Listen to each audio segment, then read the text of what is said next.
আসসালামু আলাইকুম। যারা নতুন কুয়েতে আসতে চাচ্ছেন তাদের জন্য আমার এই ভিডিও। আপনারা কোনো দালালের মাধ্যমে আপনারা আসবেন না। যদি আপনাদের কোনো আত্মীয় স্বজন, ভাই ব্রাদার, মা বাবা থাকে, তাহলে অবশ্যই আপনারা খুব ঘনিষ্ঠ আত্মীয়দের সাথে যোগাযোগ করে এই কুয়েতে আসার জন্য আপনারা চেষ্টা করবেন। যদি এইরকম ঘনিষ্ঠ আত্মীয়, খুব কাছের আত্মীয় না থাকে, আপনারা এখানে আসার দরকার নেই, কারণ এখানে অবস্থা খুবই খারাপ, খুবই নগণ্য। আর তাছাড়া এখানে আমাদের এই যে আমি একটা ছবি দিছি, কোথায় ঘুমাইতেছে দেখেন, একদম একদম আসমানের নিচে, কোনো বাড়ি নাই, ঘর নাই, রুম নাই। যারা থাকতো বাঙালিরা, সে ঘরগুলা, সে বাড়িগুলা, সেই বিল্ডিংগুলা সরকারে ভেঙে দিছে। এই জন্য আমি বলবো, তারা এখন ভাত নাই, পানি নাই, তারপরে খানা নাই, ঘুম নাই চোখে, মানে পুরি তারা একটা হতাশার মধ্যে আছে।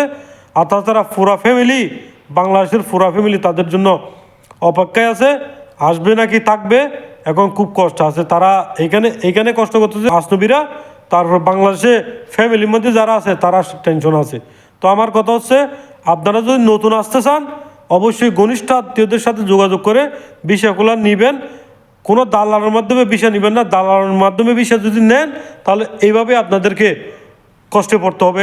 দেখেন যে ভিডিওটা আমি দিছি, যে ছবিগুলো দেখতেছেন আপনারা স্ক্রিনে, এইভাবে আপনাদেরকে কষ্ট করতে হবে। এই জন্য আপনারা ভাই দেখে শুনে ফা দিবেন। যদি দেখে শুনে ফা দেন, ইনশাল্লাহ আপনারা এখানে এসে কষ্ট করা লাগবে না। যদি না দেন, তাহলে ভাই আপনাদের অবশ্যই কষ্ট করা লাগবে। আপনারা সুন্দর করে যে বিষয়টা নেবেন, সে বিষয়টার যেন কাজ হয়, এভাবে এগ্রিমেন্ট করবেন। এগ্রিমেন্ট যদি করে আসেন, তাহলে আপনারা কষ্ট করতে হবে না এখানে আসে, বুঝছেন। দ্বিতীয় কথা হচ্ছে, আপনারা এই যে যার থেকে বিষয় নেবেন, কিসের বিষয়, এটা কিসের বিষয়, কত টাকা দাম দিবে, কিন্তু আমার বেতনটা কত পড়বে, এটা ফিক্সড প্রাইস আপনারা এগ্রিমেন্ট করে নেবেন।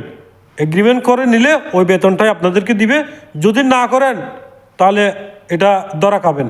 আমার কথা হচ্ছে, আপনারা ধরা খাবেন। এগ্রিমেন্ট করে নিলে এটা ভালো। যদি এগ্রিমেন্ট করে না নেন, তাহলে আপনারা অবশ্যই কষ্টের মধ্যে পড়বেন। বেতন নিয়ে অনেক ঝামেলা হবে। এই জন্য আপনাদেরকে চিন্তা ভাবনা করে এই কুয়েতের মধ্যে বাড়াতে হবে। আমি আবারও দিচ্ছি, এই স্কিমগুলো দেখলে মায়া লাগে, কান্না চলে আসে তাদের অবস্থা দেখলে। এখনও সকাল সকাল, বুঝছেন, এখনও সকাল সকাল, রোদ মাথার উপরে উঠে নাই। যদি মাথার উপরে উঠে, তারা থাকতে পারবে না আর একটু গরম পড়লে। তো এই জন্য বলছি ভাই, আপনারা সুন্দর করে ধৈর্য ধরে কাজগুলা করেন। যদি করেন, আপনারা অবশ্যই ভালো থাকতে পারবেন। যদি না করেন, তাহলে আপনাদের কোনো এখানে আসার দরকার নাই বলে আমি মনে করছি। ধন্যবাদ।